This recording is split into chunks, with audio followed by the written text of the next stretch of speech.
नमस्कार प्रिय दर्शकों, स्वागत है आप सबका हमारे चैनल रियाटून्स में। अगर आप सनातन धर्म और भगवान भोलेनाथ में विश्वास रखते हैं तो कृपया इस वीडियो को लाइक करें और हमारे चैनल रियाटून्स को सब्सक्राइब करें। दोस्तों, आज की जो कहानी है वो बहुत ही मोटिवेशनल और ज्ञानवर्धक है, इसलिए इस कहानी को अंत तक सुनें, क्योंकि गरुड़ पुराण में कहा गया है कि जो कथा बीच में छोड़ी जाती है वह पाप का कारण बनती है। तो चलिए शुरू करते हैं आज की यह ज्ञानवर्धक कहानी। गांव के किनारे बसे चौधरी रामस्वरूप का घर खुशियों से भरा हुआ था। उनके 4 बेटे थे, रघु, मोहन, श्याम और राम। बचपन में चारों भाई एक साथ खेलते, खाते पीते और हंसी मजाक में समय बिताते थे। उनकी मां कमला देवी और पिता रामस्वरूप ने घर को बड़े प्रेम और मेहनत से चलाया। पूरे गांव में उनके परिवार को एक आदर्श परिवार माना जाता था। समय बीता, बेटे बड़े हुए। पहले रघु की शादी हुई, फिर मोहन की, फिर श्याम और अंत में रामू की। अब घर में 4 बहुएं आ गईं। धीरे धीरे घर का माहौल बदलने लगा। जहां पहले चारों भाई एक साथ बैठकर बातें करते थे, अब वे अपनी पत्नियों के साथ अलग अलग रहने लगे। बहुएं भी अपने अपने पति को समझाने लगीं कि घर का बंटवारा कर लेना चाहिए ताकि हर कोई स्वतंत्र रूप से अपनी जिंदगी जी सके। एक दिन रामस्वरूप ने देखा कि उनके बेटे अब पहले की तरह हंसी मजाक नहीं करते, बल्कि छोटी छोटी बातों पर झगड़ने लगे हैं। उनके मन में चिंता घर कर गई। उन्होंने परिवार को एकजुट रखने की बहुत कोशिश की, पर धीरे धीरे बहुओं और बेटों के बीच मतभेद बढ़ते गए। आखिरकार एक दिन रघु ने खुलकर कह दिया, बाबा, अब घर का बंटवारा कर दीजिए। अब हम सबकी अपनी अपनी गृहस्थी है, सबकी अपनी जरूरतें हैं। रामस्वरूप के लिए यह सुनना बहुत दुखद था, पर वे चुप रहे। उन्होंने बाकी तीनों बेटों की ओर देखा। मोहन, श्याम और रामू भी सिर झुकाए खड़े थे। वे भी बंटवारे के लिए तैयार थे। कमला देवी ने आंखों में आंसू भरकर कहा, बेटा, जब तक तुम छोटे थे तब तक सब कुछ तुम्हारा था। अब जब तुम बड़े हो गए तो घर तुम्हारा नहीं रहा। लेकिन अब हालात बदल चुके थे। चारों भाइयों ने तय कर लिया था कि बंटवारा जरूरी है।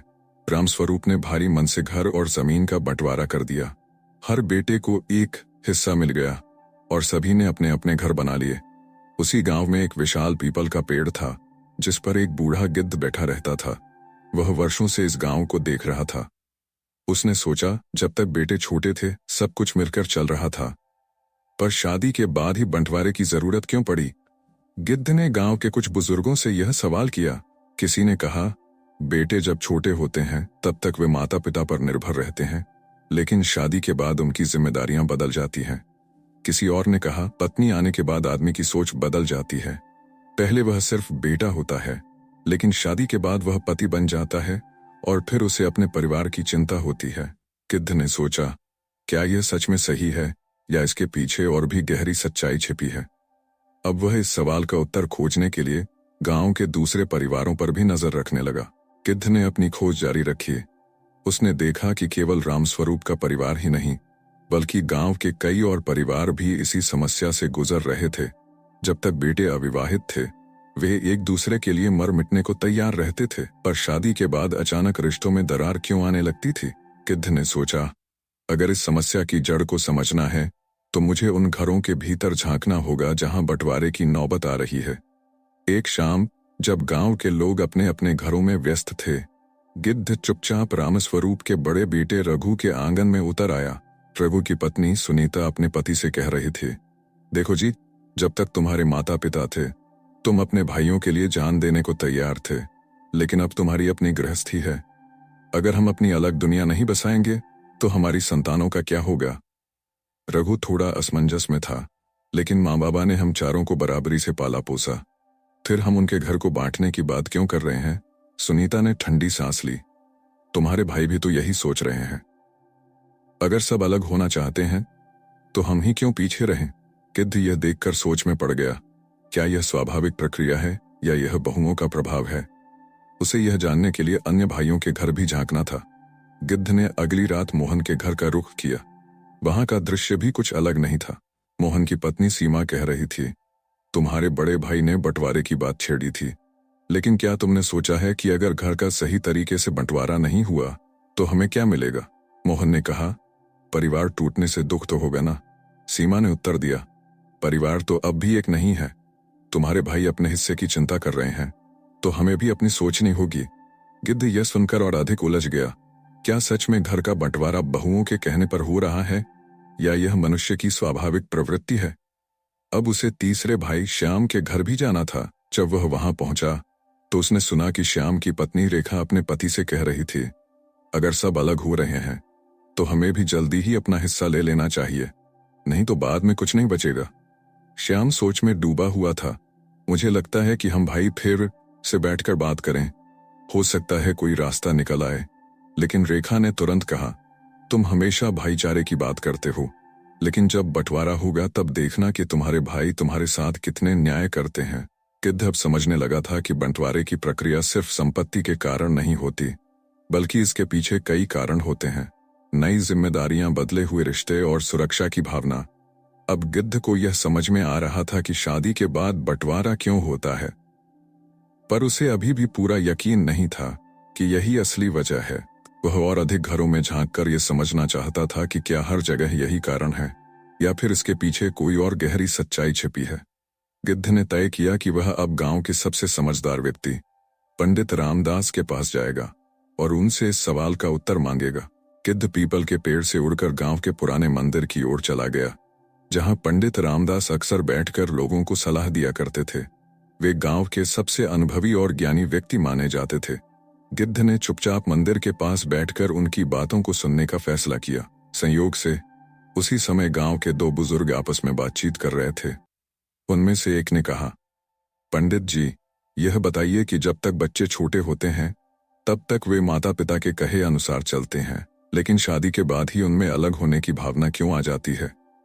पंडित रामदास मुस्कुराए और बोले, बेटा, यह सिर्फ इस गांव की बात नहीं है, यह संसार का नियम है। जैसे जैसे मनुष्य बड़ा होता है उसकी जिम्मेदारियां बदलती हैं।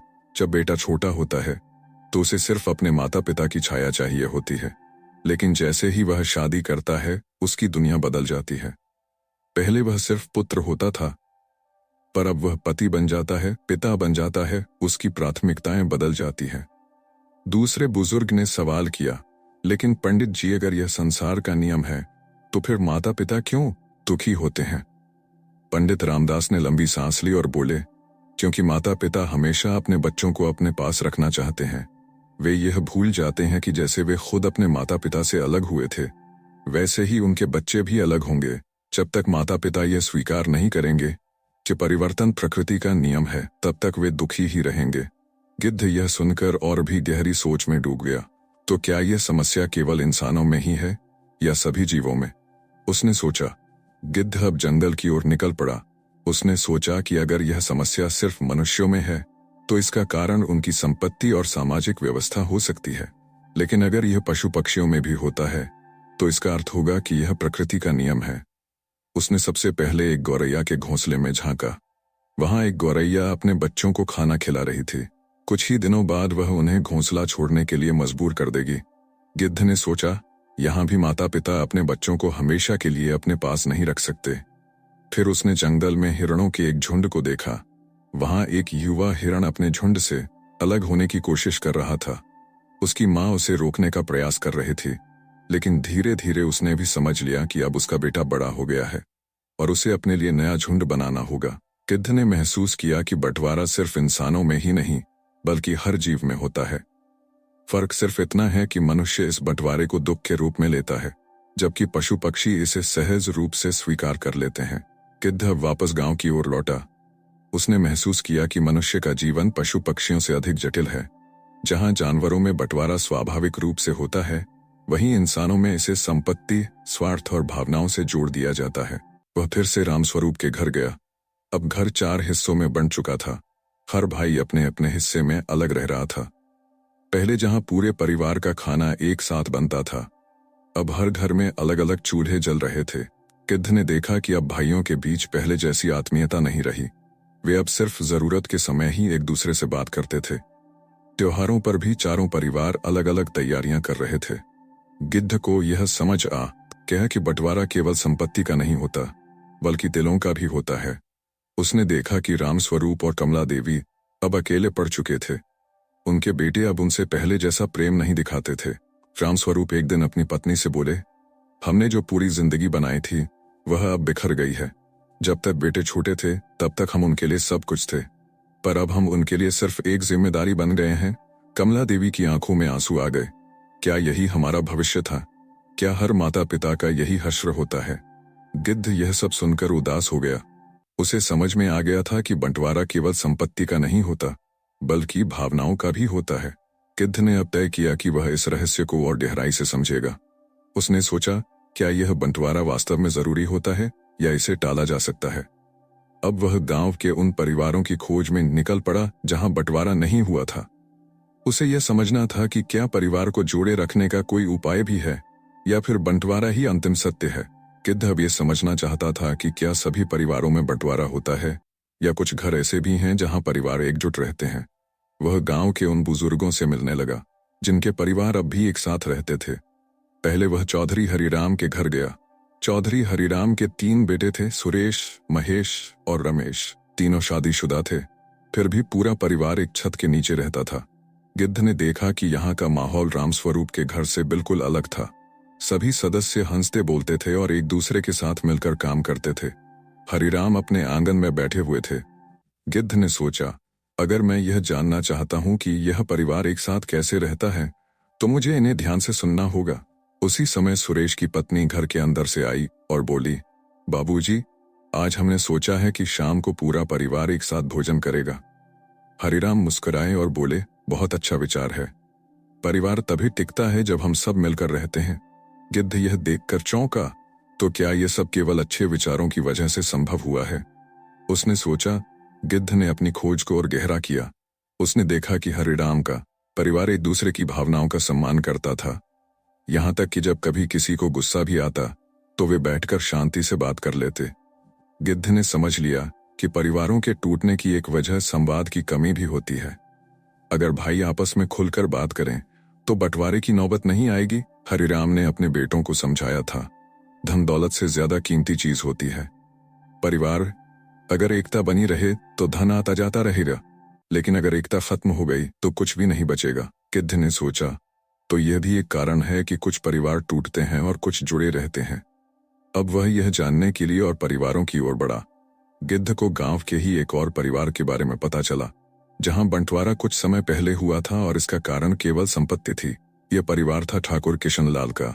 उनके 4 बेटे थे और जब तक वे अविवाहित थे परिवार एक था, लेकिन जैसे ही शादी हुई और जमीन जायदाद की बात आई, बेटों में मतभेद बढ़ गए। गिद्ध ने देखा कि अब ठाकुर किशनलाल का घर खंडहर जैसा लगने लगा था। पहले जहां खुशियां थीं, अब वहां तनाव और अलगाव था। गांव की एक बुजुर्ग ने बताया, बेटों में प्रेम था लेकिन लालच ने सब बर्बाद कर दिया। गिद्ध ने अब पूरी तरह से समझ लिया था कि बंटवारे का सबसे बड़ा कारण लालच है। अगर इंसान अपनी इच्छाओं को सीमित रखे तो बंटवारा टल सकता है। अब गिद्ध के मन में एक बड़ा सवाल था, क्या सभी इंसान लालची होते हैं या यह स्थिति के अनुसार बदलता है? इसके उत्तर की खोज में वह गांव के और भी कई घरों में गया। उसने देखा कि कई बार बंटवारे की वजह केवल संपत्ति नहीं होती, बल्कि अहंकार और ईर्ष्या भी होते हैं। उसने सुना कि जब कोई भाई दूसरे भाई से ज्यादा कमाने लगता है तो मन में जलन पैदा हो जाती है। यह जलन धीरे धीरे दूरियों को बढ़ा देती है और फिर एक दिन परिवार टूट जाता है। गिद्ध अब समझ चुका था कि बंटवारा केवल धन, संपत्ति या बहुओं के कारण ही नहीं होता, बल्कि मनुष्य की सोच भी इसकी जिम्मेदार होती है। अब गिद्ध के मन में यह सवाल था कि अगर बंटवारा गलत है तो इसे रोका कैसे जाए।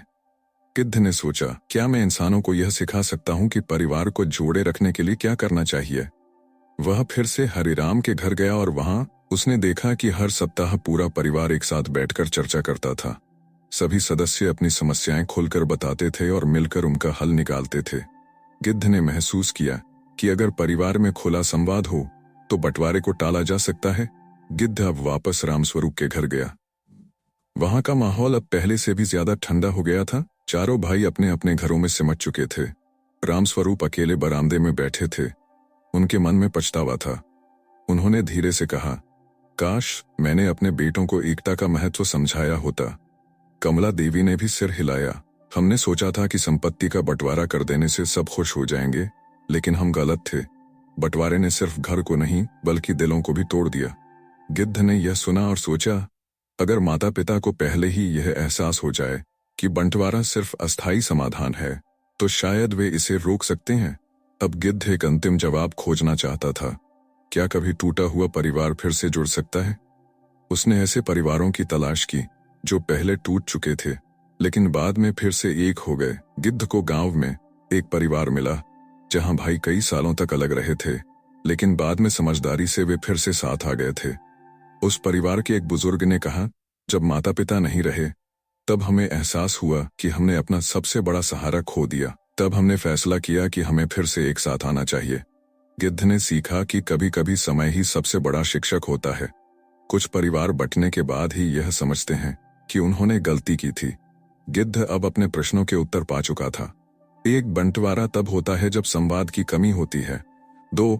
लालच, अहंकार और जलन परिवार को तोड़ने के बड़े कारण होते हैं। 3. अगर परिवार खुलकर बातचीत करे तो बंटवारा टल सकता है। 4. जो परिवार एकता का महत्व समझते हैं वे टूटने से बच जाते हैं। 5. कुछ परिवार बंटने के बाद ही यह समझते हैं कि उन्होंने गलती की थी। गिद्ध ने अब ठान लिया कि वह इन उत्तरों को और अधिक गहराई से समझेगा और यह देखेगा कि आने वाले वर्षों में इन परिवारों का क्या होता है। क्या रामस्वरूप के बेटे कभी दोबारा एक हो पाएंगे? क्या हरिराम का परिवार हमेशा एकजुट रह पाएगा? क्या गांव में कोई और बंटवारा होगा या लोग गिद्ध की सीख से कुछ सीखेंगे? गिद्ध की खोज अभी खत्म नहीं हुई थी। गिद्ध अब तक बहुत कुछ समझ चुका था। उसने देखा कि जहां एक ओर कुछ परिवार टूटते जा रहे थे, वहीं दूसरी ओर कुछ परिवार अपनी एकता बनाए रखने के लिए हर संभव प्रयास कर रहे थे। उसे अब यह जानना था कि क्या टूटे हुए परिवार फिर से जुड़ सकते हैं या नहीं। वह फिर से रामस्वरूप के घर गया। वहां का माहौल अब पूरी तरह बदल चुका था। चारों भाई एक दूसरे से केवल औपचारिक मुलाकात करते थे। त्योहारों पर भी वे अलग अलग कार्यक्रम करते थे। माता पिता के लिए किसी के पास समय नहीं था। रामस्वरूप और कमला देवी अब पहले से भी ज्यादा अकेले पड़ चुके थे। उन्हें यह एहसास हो गया था कि उन्होंने अपने बेटों को समय रहते समझाया नहीं, इसलिए आज वे इस स्थिति में आ गए हैं। एक दिन गांव में अचानक भारी बारिश हुई। नदी का जलस्तर बढ़ने लगा और देखते ही देखते पानी गांव के कई घरों में घुसने लगा। रामस्वरूप का घर भी बुरी तरह प्रभावित हुआ। कमला देवी घर में अकेली थीं, क्योंकि रामस्वरूप गांव के चौपाल में थे। पानी घर में तेजी से घुस रहा था और कमला देवी डर के मारे रोने लगी। जब रघु, मोहन, श्याम और सुरेश को यह खबर मिली तो वे बिना कुछ सोचे समझे दौड़कर माता पिता के घर पहुंचे। चारों भाइयों ने मिलकर कमला देवी को सुरक्षित बाहर निकाला। रामस्वरूप जब घर लौटे और देखा कि उनके बेटे फिर से एकजुट हो गए हैं तो उनकी आंखों में आंसू आ गए। गिद्ध एक पेड़ पर बैठकर यह सब देख रहा था। उसने महसूस किया कि संकट के समय परिवार फिर से एक हो सकता है। इस घटना के बाद चारों भाइयों के बीच थोड़ी बातचीत शुरू हुई। उन्होंने महसूस किया कि अलग होने के बाद न केवल उनके माता पिता दुखी हुए, बल्कि वे खुद भी एक दूसरे से दूर हो गए थे। रघु ने कहा, हमने सोचा था कि अलग होकर हम खुश रहेंगे, लेकिन सच तो यह है कि हम पहले से ज्यादा अकेले हो गए हैं। मोहन ने सहमति जताई, शायद हमने बहुत जल्दी फैसला कर लिया था। श्याम ने धीरे से कहा, अगर हम चाहते तो साथ रहकर भी अपने हिस्से की देखभाल कर सकते थे। बंटवारे का मतलब यह नहीं होता कि दिलों में दूरियां आ जाएं। सुरेश ने कहा, क्या हमें दोबारा कोशिश नहीं करनी चाहिए? चारों भाइयों ने मिलकर फैसला किया कि वे फिर से एक दूसरे के करीब रहेंगे। हालांकि वे अब अलग अलग घरों में रहते थे, लेकिन उन्होंने यह तय किया कि वे हर शाम माता पिता के साथ बैठेंगे, हर त्योहार साथ मनाएंगे और अपने बच्चों को भी रिश्तों की अहमियत समझाएंगे। धीरे धीरे उनका रिश्ता पहले जैसा मधुर होने लगा। रामस्वरूप और कमला देवी के चेहरे पर फिर से मुस्कान लौट आई। गिद्ध यह देखकर संतुष्ट था। उसने महसूस किया कि बंटवारा जरूरी नहीं कि हमेशा दिलों का भी बंटवारा करे। अगर इंसान अपनी सोच बदल दे तो परिवार फिर से जुड़ सकते हैं। अब गिद्ध अपनी यात्रा समाप्त करने वाला था। उसने जाना कि बंटवारा तभी होता है जब लोग एक दूसरे की भावनाओं को नहीं समझते। 2. अगर संवाद बना रहे तो परिवार टूटने से बच सकता है। 3. संकट के समय परिवार का महत्व समझ में आता है। 4. अगर बंटवारा हो भी जाए तो रिश्तों को फिर से जोड़ा जा सकता है। गिद्ध अब गांव से उड़कर दूसरे गांवों की ओर निकल पड़ा। उसे यकीन था कि यह कहानी सिर्फ इस गांव की नहीं है, बल्कि हर जगह की है, और जहां भी परिवार बन रहे होंगे वहां शायद कोई और गिद्ध यह सब देख रहा होगा। प्रिय दर्शकों, आज की कहानी यहीं पर समाप्त होती है। हम उम्मीद करते हैं कि आपको हमारी यह कहानी पसंद आई होगी और आप इस कहानी से कुछ सीख हासिल करेंगे। दोस्तों, कहानी पसंद आई हो तो कृपया इस वीडियो को लाइक करें और हमारे चैनल रिया टून्स को सब्सक्राइब करें। मिलते हैं अगले वीडियो में नई कहानी के साथ, तब तक के लिए नमस्कार। जय श्री कृष्ण।